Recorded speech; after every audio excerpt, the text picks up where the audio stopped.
Glória a Deus. Glória a Deus. A paz do Senhor, meus irmãos. Amém. A paz do Senhor, meus irmãos. Amém. Isso, gostei. Agora ficou Glória a melhor. Deus. Glória a Deus. Meus queridos e amados irmãos, abra sua Bíblia comigo. Atos dos Apóstolos, capítulo de número 12. Nós estaremos lendo o versículo de número 5. E depois, parafraseando o texto, nós estaremos lendo o versículo 3 do capítulo 13. Atos dos Apóstolos, capítulo de número 12, versículo 5. Quem encontrou, diga amém. Amém. Eu estava em casa ali, pastor, cheguei de serviço, e aí eu inventei ainda de fazer uma parceira de 3x1 para dar um cheio numa parede ali. E aí minha esposa falou assim para mim assim: amor, você não vai na igreja não? Eu falei, vou. Aí ela falou bem assim: você vai inventar, mexer com massa? Só que a gente que vai fazer, a gente já sabe o tempo que a gente precisa, né? E aí eu falei bem assim: não, amor, na hora do culto você pode ficar tranquilo, nós vamos adorar o Senhor, nós vamos para a igreja. E aí ela entrou para dentro do quarto e eu comecei ali a trabalhar. E depois que eu terminei, era mais ou menos umas 15:07. E o banho de homem é aquele banho rápido, né? E aí eu falei para ela assim: você vai tomar banho e já fica pronta, porque eu já estou pronto. Só que ainda estava tão sujo, mas quando eu falo eu já estou pronto, é porque eu sei que é rápido, irmão. E aí eu sei que eu terminei primeiro, já estava tudo pronto. Eu falei: amor, você não vai para a igreja não? Ela falou: vou. Aí pegou a toalha e foi tomar banho. Eu falei: Jesus amado, a mulher ainda vai tomar banho. Eu falei: mas eu perguntei se você já estava pronto. Aí ela falou: não, mas eu entendi que você falou que já estava pronto.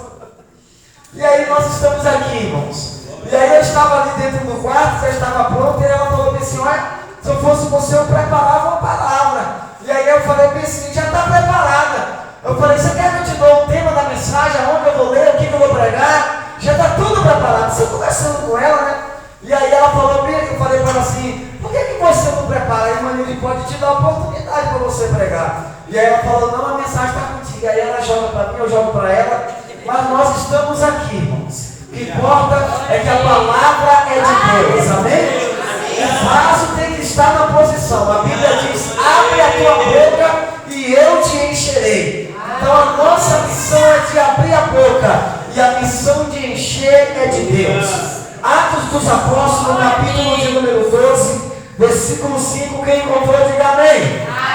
Glória a Deus. Diz assim: Pedro, pois, estava guardado no cárcere, mas havia oração incessante a Deus por parte da igreja a favor dele. Amém? Parafraseando o texto, capítulo de número 13, versículo 2 e 3, diz assim: e servindo eles ao Senhor e jejuando, disse o Espírito Santo: separai-me agora Barnabé e Saulo para obras que eu tenho chamado. Então, jejuando e orando e impondo sobre ele as mãos, os despediram. Amém? Os irmãos, podem vos assentar. Louvado e exaltado é o nome do Senhor. Meus queridos e amados irmãos, nós temos 20 minutos para meditarmos na palavra do Senhor. Nós entendemos que Deus, Ele tem as suas maneiras de falar conosco através da sua palavra. Talvez você pode estar se perguntando: mas hoje é um trabalho voltado ao ciclo de oração. E por que ele leu em 2 capítulos? Ele leu no capítulo 12 e leu no capítulo 13. O capítulo 12 traz uma narrativa, o capítulo 13 traz uma outra narrativa totalmente diferente do capítulo 12. Mas o que eu acho mais interessante aqui, irmãos, nesses 2 capítulos, é que a igreja do Senhor estava em oração. O interessante é que a igreja do Senhor, nesses 2 capítulos, estava em oração. A primeira igreja, ela estava orando, unida num propósito em prol da vida de Pedro. A Bíblia diz no capítulo 12, versículo 5: Pedro, pois, estava guardado no cárcere, mas havia oração incessante a Deus por parte da igreja a favor dele. Nós sabemos, irmãos, que quando a gente começamos a fazer a obra de Deus com sinceridade, com compromisso, com amor, com responsabilidade, pessoas vão se levantar contra o nosso ministério. E aqui o que eu acho mais interessante é que a Bíblia diz que Herodes se levanta agora em prova da vida de Tiago e em prova da vida de Pedro. Haja visto que esses dois homens de Deus estavam agora fazendo a obra do Senhor com sinceridade, com compromisso e com responsabilidade. E a Bíblia agora faz questão de dizer que Herodes se levanta para prender alguns dos judeus. E quando ele se levanta para prender, ele se levanta também para maltratar. E quando ele se levanta para maltratar, a intenção dele é que esses que eles prendessem fosse agora a fio da espada vilipendiado. E agora Pedro e Tiago. Mas o que eu acho interessante é que Pedro agora, irmão, ele é levado para o cárcere. Pedro agora ele é levado para o cárcere. E quando Pedro ele está sendo levado para o cárcere, a Bíblia diz, vendo isso, no versículo 3, vendo ser isto agradável aos judeus, prosseguiu prendendo também a Pedro. E era um dos dias dos pães asmos. Então era um dia especial, era um dia diferenciado, não era qualquer dia. Mas agora Pedro ele é aprisionado. E a Bíblia faz questão de dizer que lançaram Pedro no cárcere. E quando coloca Pedro dentro do cárcere, coloca Pedro com mais 4 escoltas para poder escoltar Pedro, Itamar, para que Pedro não pudesse sair daquela prisão. Essas 4 escoltas de homens, eram 4 escoltas de 4 soldados, cada uma para o guardar, tensionando apresentá-lo ao povo depois da Páscoa. Então, quer dizer que essas 4 escoltas estavam ali agora segurando Pedro dentro daquela prisão. Pedro agora é aprisionado, Pedro agora é levado para o cárcere. Só que o que eu acho mais interessante, irmão, é que quando Pedro ele é levado para o cárcere, quando Pedro é aprisionado, o que eu aprendo com Pedro é a dependência de Pedro para com Deus. Pedro ele era tão dependente de Deus, irmão, que quando Pedro agora está na prisão, Ivanilde, a Bíblia faz questão de dizer que quando Pedro estava na prisão, Pedro estava dormindo. Pedro agora está na prisão e a Bíblia diz que Pedro agora está dormindo. Por que Pedro teria tanta essa dependência de Deus, que no momento em que ele está aprisionado, Pedro está dormindo?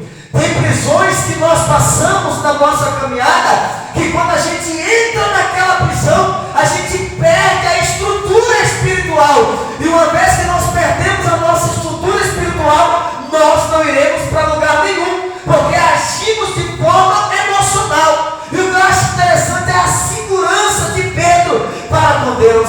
Pedro agora está aprisionado, os carcereiros estão ali agora guardando ali no cárcere. Pedro agora aprisionado em prisão profunda, e Pedro agora está dormindo. Mas o que eu acho interessante é que quando Pedro foi levado da prisão, a igreja levantou um propósito de oração.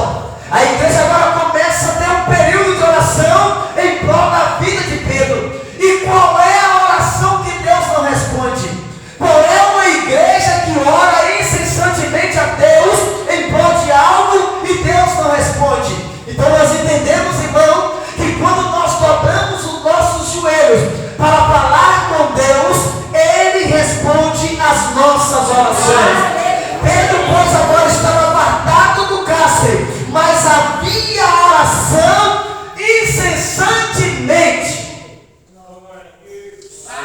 O que é, irmão, de uma oração incessantemente? É aquele período, irmão, que enquanto você não tem a resposta de Deus, irmã Edna, você não desiste. Enquanto Deus não te responder, você está orando incessantemente. Você não desiste do seu propósito. E só vai contar vitória aquele que não desiste da sua chamada e da sua caminhada. Só vai contar vitória alguém não desiste de viver uma vida de oração. Mas o crente que está em oração,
Senhor. A igreja está incessantemente em oração. E Pedro está aprisionado. Pedro não consegue sair da prisão. Irmão, o que tem de crente que não consegue mais vir para a igreja na oração? O que tem de crente que não consegue mais vir para a igreja no culto de estudo? Ontem eu estava orando a Deus e falei: Deus, eu vou orar em propósito dos crentes domingueiros. Eu vou orar em propósito dos crentes domingueiros. Porque tem crente, irmão, que só vem para a igreja aos domingos, só. É crente Pedro, está aprisionado. Durante a semana, o inimigo colocou a prisão nele, colocou a corrente espiritual nele, e ele não consegue vir para a igreja adorar o Senhor. Tem muitos Pedro dessa maneira, mas a igreja não pode parar de orar. A igreja está incessantemente orando em prol da vida dos Pedro, que não quer mais ter compromisso com a obra de Deus. Tem muitas pessoas que podem vir para um culto de ensino, mas ele não quer compromisso com a palavra. Se ele não quer compromisso com a palavra, Satanás está lhe acorrentando para você não ter compromisso com a palavra. Então automaticamente você está acorrentado, Pedro. Mas a igreja está incessantemente orando. A igreja não desiste. Porque enquanto muitos Pedros não querem vir para a escola dominical, não quer vir para o culto de doutrina, não quer vir para o culto de oração, só quer vir aos domingos, a igreja está incessantemente orando por você. Porque a qualquer momento o anjo do Senhor vai entrar nessa prisão e vai quebrar essas correntes e você vai ser liberto pelo poder da palavra de Deus. Pedro, pois, estava apartado no cárcere, mas havia oração incessantemente a Deus por parte da igreja a favor dele. Aleluia. Tem crente que não vem para a igreja, mas todos os dias nós estamos aqui orando por ele. Aleluia. Todos os dias a irmã Nilda está aqui de joelho orando por esse Pedro que não vem, porque está aprisionado. É discípulo de Jesus, mas está na prisão espiritual. É discípulo de Jesus, mas na sexta-feira a igreja poderia estar mais cheia, mas não teve. Por quê?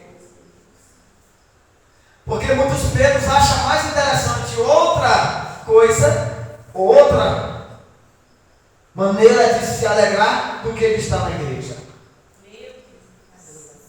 Eu estava conversando com um pastor ontem, e aí ele chegou para mim, esse pastor chegou para mim e falou assim: olha, irmão, ontem não foi ninguém na igreja. Eu falei: por quê, pastor? É porque estava tendo um jogo. E a igreja sempre na sexta-feira está cheia. Só que ontem ela estava vazia.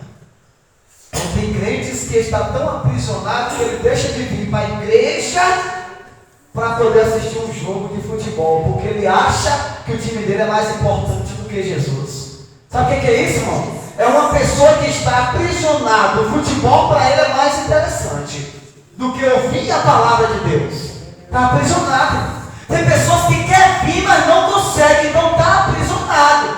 Porque quando você quer fazer algo que você não consegue fazer, aquele algo está te aprisionando.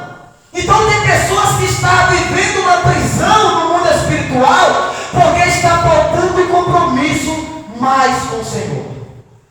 A Bíblia diz, irmão, que quando a igreja começa a orar, quando a igreja começa a interceder, o versículo 7 diz que, o versículo 6 diz assim: ó, quando Herodes estava para apresentá-lo naquela mesma noite, Pedro dormia entre os soldados, acorrentados com duas cadeias e sentinelas à porta, guardando o cárcere. Versículo 7: eis, porém, que sobreveio um anjo do Senhor, e uma luz iluminou a prisão, e tocando eles no lado de Pedro, o despertou, dizendo: levanta-te depressa. Então as cadeias caíram-lhe das suas mãos. Olha que interessante, pastor. Veja se esse versículo não é rico. Eis que, porém, sobreveio um anjo do Senhor, e uma luz iluminou a prisão. A luz iluminou a prisão. Quer dizer, Pedro está aprisionado, vem a luz, ilumina a prisão. Quem é a luz? A Bíblia diz que nós somos a luz do mundo, mas a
alguém que está prostrado. Deus quer usar alguém que esteja de pé. Então Deus fala assim para Pedro: olha, Pedro, já que você foi despertado, agora levanta-te depressa. Está entendendo, irmão? Então Deus tem pressa em nos despertar para a sua obra. Precisamos nos despertar para a obra do Senhor, irmão. Estamos vivendo nos últimos dias. Não é hora de brincarmos mais de servos do Senhor. Não é hora mais de brincarmos de ser crentes. O estudo aqui falou na quarta-feira sobre santidade ao Senhor. Uma maneira de a obra de Deus ser despertada através da nossa santidade. Eu estava... Tenho 6 minutos para me finalizar. Eu estava em casa assistindo uma pregação. E aí eu conversei com a minha esposa e falei bem assim: amor, esse pregador é uma benção. Olha como que ele é usado. E aí ela falou bem assim: esse pregador é uma benção, mas ele grita demais. Ele precisa gritar mais pouco. Ele está gritando muito. Aí eu falei: não, mas ele está gritando deve ser por causa da graça, da unção, do poder, né? E aí ela falou bem assim: esse pregador é uma benção, mas ele precisa orar mais. Esse pregador é uma benção, mas ele precisa jejuar mais. Esse pregador é uma benção, mas ele precisa buscar mais. Porque não adianta pregar bonito e não ter unção, tem que ter santidade na lavacandará. E aí ela chegou para mim e falou: Michel, quando esse pregador começar a orar, começar a jejuar, começar a buscar, você vai ver o que Deus vai fazer na vida desse pregador. E aí, irmãos, o pregador era eu. E o pregador, pastor, era eu. Você sabe por quê, irmão? Porque hoje em dia tem muitos pregadores, pastores, que querem pregar uma mensagem fabricada ao micro-ondas. Aquela mensagem que só joga lá dentro do micro-ondas, aperta o botão e ela já sai quente, mas por dentro ela está fria. Marabá, checai. Gostosa é aquela comida feita pelas mãos da nossa manilda que demora muito tempo no fogão, mas quando você come ela, você fica saciado, te dá sustento, porque comida feita fabricada ao micro-ondas não te dá sustento. Esse dia eu comprei um bife lá no restaurante, e aí a mulher colocou no micro-ondas e tirou para fora. Quando ela colocou, eu coloquei no prato, fui todo empolgado. Quando eu cortei, porque eu almocei esse dia fora, quando eu cortei, o trem por dentro estava frio. Por fora estava bonito, corado, mas por dentro estava frio. Irmão, tem mensagens de pregadores que é dessa maneira. Aleluia. E aí, quando ela falou isso para mim, aí eu vou brincando, conversando com ela, e aí ao mesmo tempo eu vou vendo que Deus vai usando ela, só que eu não falo isso para ela, sabe, pastor? Estou falando agora, né, meu bem, revelei. Eu vejo que Deus está usando. Aí o que eu penso? Opa, peraí. Será que esse pregador está precisando de oração? Claro que está. Será que está precisando de jejuar? É claro que está. Está entendendo, irmão? Por isso que entra o capítulo de número 13. E servindo eles ao Senhor. E servindo eles ao Senhor. E jejuando, disse o Espírito Santo: irmão, precisamos de servir a Deus em espírito e em verdade. Precisamos de servir ao Senhor em jejum, em oração. Tudo isso a igreja precisa de estar buscando, irmão. Aleluia. E servindo eles ao Senhor e jejuando, disse quem? Olha quem estava lá, porque eles estavam servindo e jejuando. Quem era que estava lá? Disse o Espírito Santo. Então ele estava lá. Apartai-vos Barnabé e a Saulo, para quê? Para a obra que eu tenho vos chamado. Qual é o seu chamado? Qual é o meu chamado? Qual é o seu chamado? Aleluia. Qual é o seu chamado, meu bem? Todos nós aqui, irmãos, temos um chamado. Todos nós aqui, então, temos uma chamada. Só que a gente precisa servir ao Senhor, a gente precisa jejuar, porque nós já somos separados por Deus. Deus já nos escolheu e nos separou. Só que precisamos mais buscar ao Senhor verdadeiramente, em espírito e em verdade, e principalmente em oração. Precisamos orar. Precisamos viver sim uma vida de oração.